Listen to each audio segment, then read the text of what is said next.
তাই আমি সকলের কাছে একটা অনুরোধ করব, মা বোন ভাই যারা ভোটার আছেন সবাই থেকে উসমান ফারুককে একটা ভোট দিয়ে তারেক রহমানকে যাতে জানা দেয় এমন উসমান ফারুক এই পৃথিবীতে আর আসবে না। উসমান ফারুক আর গুজরাটে জন্ম হবে না।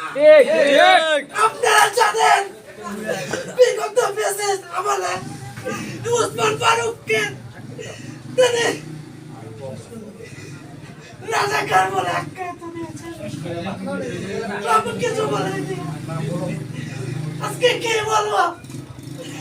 আল্লাহ তুমি আমাদের কথা শুনেছো আল্লাহ। ইয়া রহমানুর রহিম, আল্লাহ তোমার কাছে লাখো কোটি শুকরিয়া। মুখের আগমন, শুভেচ্ছা স্বাগতম, শুভেচ্ছা স্বাগতম, 26 তারিখ আগমন, শুভেচ্ছা স্বাগতম।